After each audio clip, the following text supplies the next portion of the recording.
Boa noite, estamos aqui para fazer essa live, falar sobre a cadeia de custódia acerca dos arquivos digitais. É um assunto extremamente importante, além de ter um conhecimento geral sobre isso com o perito Ricardo Caires, vamos falar também sobre os casos em que eu tive a oportunidade de trabalhar e que precisei me utilizar dos serviços de um perito técnico. O trabalho de um advogado criminalista é justamente esse, de buscar a verdade. Muitas vezes as pessoas acreditam que o advogado criminalista ele quer a defesa a todo custo. Não, nós também procuramos a verdade dos fatos. Olá, doutor, boa noite. Quanta honra. Olá, doutora, tudo bem? A honra é toda minha poder participar com você aí. Gostaria que você se apresentasse, Ricardo, para as pessoas conhecerem um pouquinho o seu trabalho, onde você atua, que é no Brasil inteiro, mas assim, pudesse trazer um aporte da sua pessoa e do seu trabalho.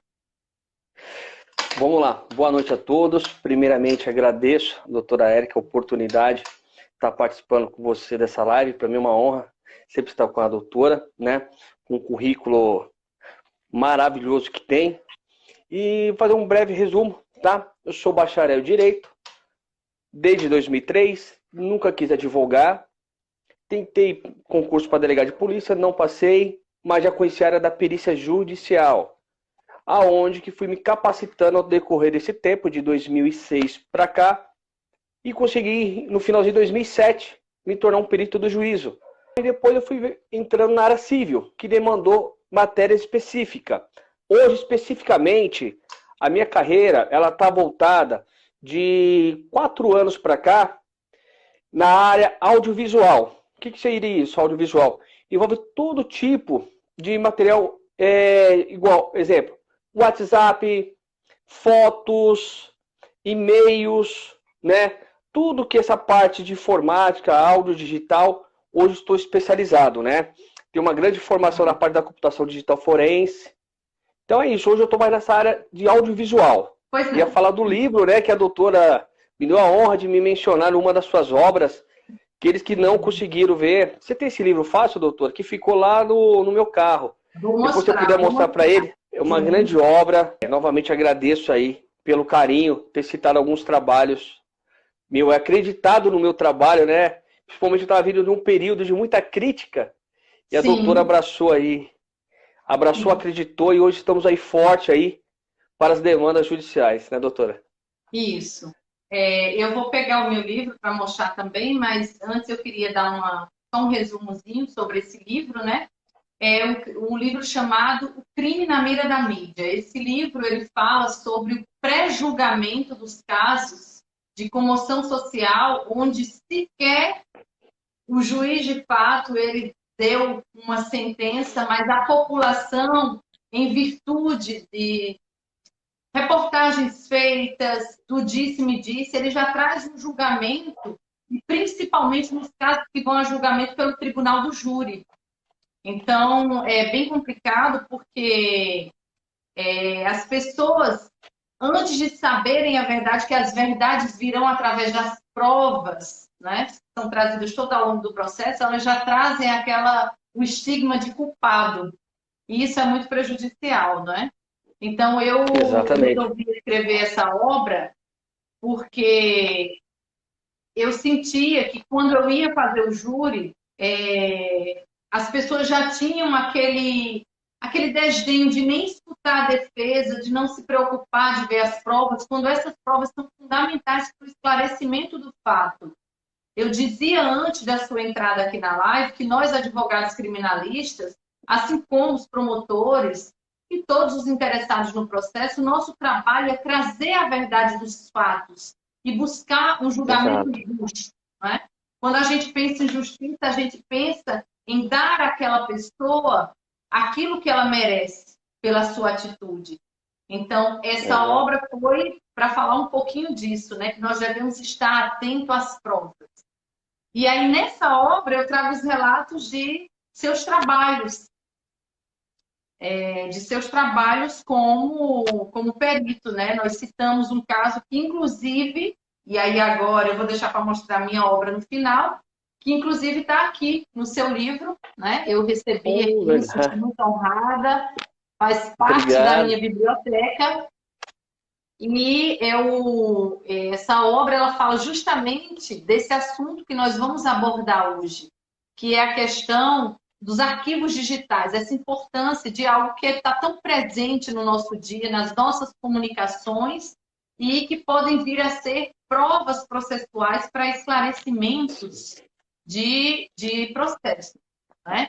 Então, eu queria pedir para começar falando um pouquinho, porque aqui nós temos no nosso novo, nas atualizações feitas no Código de Processo Penal, nos artigos 159, lá já começa a falar sobre a cadeia de custódia. Então, o Código Penal, com a sua visão do processo penal, ele já se preocupou agora de ter o cuidado de falar sobre as provas, que as provas elas não sejam partidas, que elas não sejam desprezadas. Isso é algo novo.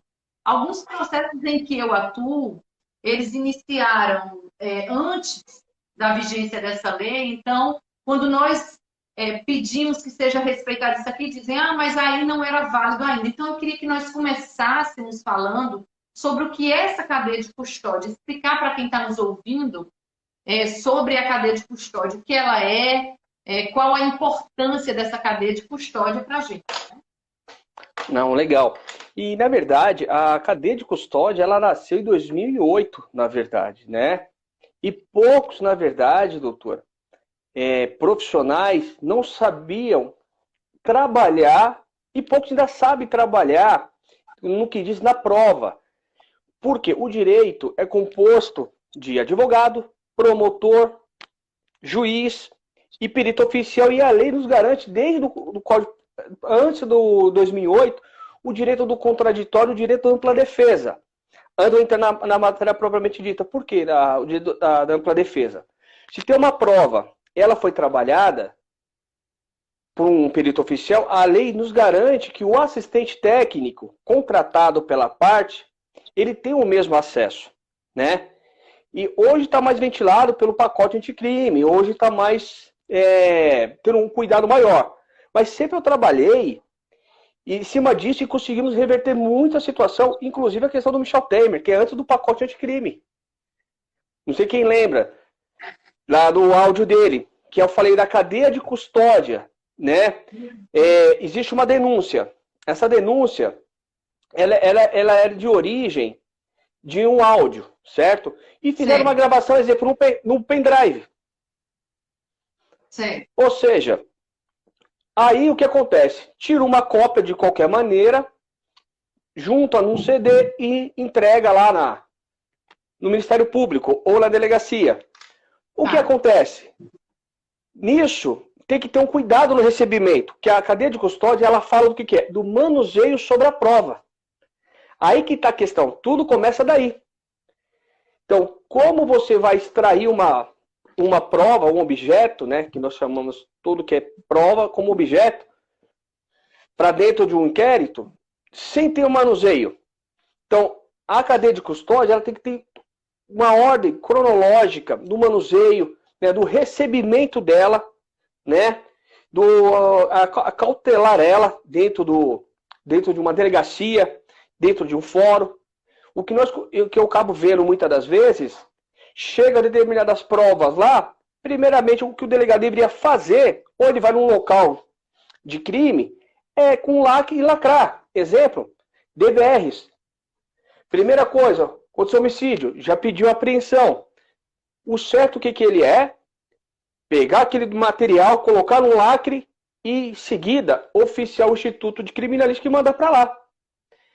E dali ter todos os padrões para preservação de acesso a esse DVR.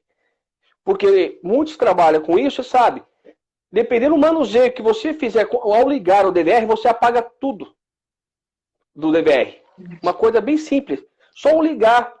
Você clicou num botãozinho lá, você zera ele. Olha só que perigo. Então, o que eu vejo muito que acontece? O delegado chega lá, os investigadores pegam aquele DVR e levam para a delegacia. Sem uma cautela sobre isso. Ou seja, naquele momento que a autoridade chegou no local, a cadeia de custódia começa a contar dali para frente. Então, o assistente técnico, que trabalha nessa parte de defesa com o advogado, ele tem que se atentar a isso. Como chegou aquele material? Como foi a ordem cronológica dessa cadeia de custódia? Né? Foi pego por quem? Qual investigador? Na inquiriação você vai falar quais os métodos que você utilizou para espetar um equipamento para extrair os arquivos que estavam dentro desse HD, que é oriundo do DVR. Aí ele vai ter que saber explicar, porque é chamado hash, os protocolos. Você entendeu? Então, assim, tem que ter muito cuidado quando for fazer esses manuseios. Então, a cadeia de custódia que eu muito vejo aí, ela já se inicia totalmente quebrada, prejudicada. E quem acaba sendo prejudicado muitas das vezes é o acusado. Né? Porque dentro daquela prova, no HD, se apagou a imagem, e aquela imagem mostraria uma versão diferente dos fatos narrados por testemunha. Exato. Que a maioria das testemunhas mente, ou por corrupção, ou pela maldade, ou mesmo, né, por flashes que viu. Aí, muitas das vezes, nesse momento que nós falamos de imagem, ela se esvai por quê? Não foi feito um bom procedimento. Então, a cadeia de custódia é muito bom para quem vai atuar como assistente técnico, saber como se manuseia e como ela chegou dentro do processo e como ela está custodiada. E muitas das vezes, doutora, só pegando um gancho, muitas das vezes ela vai até certa dentro do processo, chega uma hora que ela sai da delegacia e vai para o fórum, lá é quebrado. Para o pessoal de informática, de TI, que não tem a chamada capacidade postulatória e tem os acessos. Olha só, né? Aqui, quando a gente olha no artigo 158, o A, que é o que nos orienta agora como advogados, né? Tem o seguinte texto: considera-se cadeia de custódia o conjunto de todos os procedimentos utilizados para manter e documentar a história cronológica dos vestígios coletados em locais ou em vítimas de crime, para rastrear sua posse e manuseio a partir do seu reconhecimento até o seu descarte. Então, o que a gente imagina? Que a partir do momento que aquilo ocorreu, que todo manuseio dele tem que ser monitorado de forma a não ser modificado, não é isso? Por exemplo, digitar em outras pessoas, não pode ser apagado. E aí, com relação a essas mídias, eu lhe pergunto, por exemplo, se eu sou advogada e um pendrive é deixado lá, qual seria o procedimento? Então, a pessoa que deixa, então, seria o quê? Anotar o nome desse agente que ficou com isso aí, também se precaver fazendo uma cópia? Exatamente. O procedimento é relatório. Você vai depositar isso em juízo. Quem for recepcionar, primeiramente tem que já mandar para o setor correto. Por quê? Que quando você entregar, ele já tem que tirar qual a seguinte informação. O hash é meio parecido com metadados. Uma coisa mais simples, né? Ou seja, você vai tirar aquela informação porque aquele que está recepcionando, ele vai se garantir do quê? Dali para frente, ou dali que ele recebeu, ele resguardou. Dali para trás, ele não sabe como aconteceu. Então, conforme você entregou isso, ele deva, né, o certo, passar para o setor específico para fazer o recebimento. Lembra que eu falei a ordem cronológica, igual está no artigo? Todo o passo a passo. Porque ele vai registrar, foi entregue pela doutora Érica, dia e hora, foi aberto contendo 25 imagens. Essas imagens, nos seus metadados, ela possui tantos pixels, né, o tamanho, e tem as datas, ela foi tirada tal dia. Aí, nos metadados, vai até falar assim, ó, foi usado algum software de edição, já vai estar no relatório. Porque quando aquilo lá estiver prontinho, começar a correr o processo, não vai ter muita dúvida. Quando entrar um assistente técnico, até mesmo o promotor for ver o relatório, ele já vai ver a origem daquele arquivo. Se ele é duvidoso ou não para aquele processo, né, para aquela instrução dentro daquele inquérito policial. Então tem que ter todo aquele protocolo. A dica que eu dou, entregou, que faço o relatório, primeira coisa, advogado, o senhor tem capacidade postulatória? Para não falar assim, para não se sentir ofendido, você fala assim, o senhor tem conhecimento específico da matéria?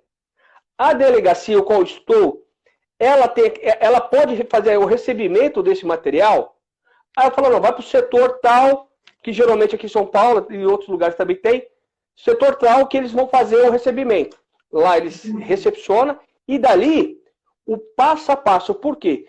Chamado rastreamento dessa prova. Quando estiver inquérito, pronúncia ou denúncia, lá na frente, ou chegar no 422 e for júri, precisar fazer um rastreamento dessa prova e eu vou saber como ela chegou e como ela foi recepcionada. Então, fala pra gente um pouquinho do caso da doutora aí, que ela disse que você poderia falar sobre o caso dela. A questão dela foi do WhatsApp. Sim. E por isso que eu tô falando, eu falei no início para você, falei assim, ó, se você tem um WhatsApp que tem arquivos, fotos particular, não abra no seu computador. Tá? Porque se você usa trabalho, você tem muito cliente, igual no caso, ele trabalha com comércio, e tem muita pessoa que não conhece. Né? Então, assim, é fácil invadir o WhatsApp Web. Então, assim, e a fatalidade dela, ele estava com o celular desligado, mas no escritório ficou aberto. Mas eu acho que, de fato, no caso dela, ali a pessoa já estava operando quando ele estava lá dentro, depois que jogou no site pornográfico. Pegou uma foto e jogou no site pornográfico. Ah, tá. Aí ela começou a receber mensagem absurda, né? Entendi. Então, graças a Deus, a gente já brecou tudo isso, resolveu o caso dela e está numa fase muito produtiva, tá? Pronto, então deixa eu te fazer uma pergunta. Se o meu celular é invadido e tem uma foto minha que eu não gostaria que ela fosse exposta, por exemplo, né? E alguém pega essa foto e joga na internet. Eu tenho como me defender, por exemplo, falar, não, essa foto não foi eu que coloquei. O caminho que ela percorreu do meu celular até a web, também vocês conseguem rastrear e provar que não fui eu?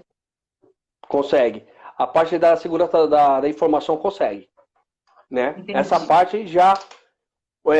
parte já é o Bruno que consegue, né? Ele já consegue fazer todo esse rastreamento e saber de onde que originou, até onde saiu o hackeamento. Se foi da Itália, que o cara estava na Itália, né? Porque tem que ter informações privilegiadas também. Você tem que ser um alvo, praticamente. Né? Igual pastores, esses religiosos, tem que tomar muito cuidado. Padre, né? Então vamos lá agora falar do assunto do ex-presidente aí, como é que foi isso? Boa. Porque esse caso é importantíssimo. E além da pessoa que foi uma pessoa importante no nosso país, ainda, né? O resultado foi muito importante, né? E isso mostra pra gente como é que o trabalho da perícia ela é fundamental para esclarecer os fatos. Rememora aí desde o início quais eram as acusações dele, como é que foi isso? Fala aí pra gente. Olha, foi bem interessante, né? Conforme todo dia, meu escritório é corrido, sempre fiz trabalho para a Folha, eu recebi um áudio e falou, doutor, vê para mim, vê para nós se tem ponto de edição esse material. Eu falei, você tem um arquivo digital? Eu expliquei tudo para ele da cadeia de custódia. Ele falou, não, só precisamos ver se tem alguma coisa. Em 8 horas conseguimos. Geralmente não sou eu que faço as transcrições. É uma empresa onde a empresa tentou derrubar meu laudo por erro de português. Era uma empresa que prestava serviço, agora é outra empresa que presta serviço para mim. Resumindo, consegui mostrar. Aí, quando jogaram o meu laudo na mídia, me ligaram da Inglaterra falando, o senhor que é o perito Ricardo Caes? Sim. O senhor está sabendo que o senhor parou no Brasil? Tomei um susto. Falei, por quê? O senhor fez um laudo assim a ser o presidente da República. Eu falei, rapaz, eu não sabia que era essa repercussão, não. Mas tem edição. Mas tem? Falei, tem edição. Nisso, uma repórter da Globo no sábado me ligou, eu não atendi ela. Ela começou meio que me ameaçar. Só tá com medo do quê? Eu falei, eu não tenho medo de ninguém, filha. Eu não tenho medo de comando, não tenho medo de ninguém. Sou um trabalhador comum, só não quero falar com vocês. Né? Aí ela começou, então tá bom, se você não quer conversar, beleza. Aí no domingo, no Fantástico, colocou minha foto, falando que eu era corretor de imóveis, perito imobiliário, eu de português, que perito judicial não existe. Olha só, perito judicial não existe. Eu falei, caramba, se eu estou cadastrado há anos e o juiz me respeita, eu vivo disso, como não existe? Beleza. Mas por que eles pegaram? Porque quando eu falei para a Folha, eles ficaram nervosos, eu falei assim, ó, existe uma ordem cronológica, que isso já não era ventilado como é ventilado hoje. Isso é 2017. Esse pendrive, ele tem que passar pelo crivo. O crivo é da Polícia Federal. Aí, quando a Superintendência da Polícia Federal ouviu minha matéria, ele falou, opa, está errado mesmo. Tem que vir para nós. Eu falei, ó, vai existir um procedimento que, quando espetar, vocês vão conseguir recuperar todas as mensagens apagadas sobre tudo que tiver. Aí, o que aconteceu? A Polícia Federal pegou e prendeu o Joás Batista. Aí eles vieram para cima de mim e falaram assim, quem é esse louco? Um corretor? Não. É um perito, um assistente técnico que fez o trabalho correto. Identifiquei e mostrei a ordem cronológica para validação. E eles conseguiram ver. E na sentença, tá até no meu livro, tá aí na mídia, que o juiz fala assim, ó, que existe N cortes, que ela não tem força probatória para uma instrução penal e muito menos para uma condenação. E quando eu falei isso para a entrevista, eles vieram falar que eu não era especialista em direito penal e processo penal. Poxa, eu sou desde 2008 professor de direito penal e processo penal, só não atuo. Né? Eu dou cursos.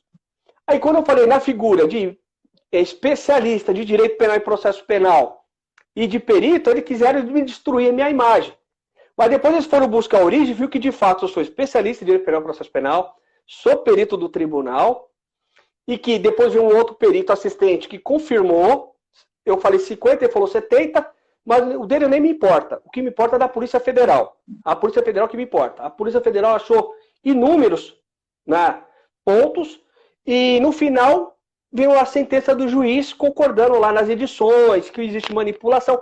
Não é Ricardo Caio que está falando. O próprio juiz federal afirmou que eu falei lá atrás. Então é isso.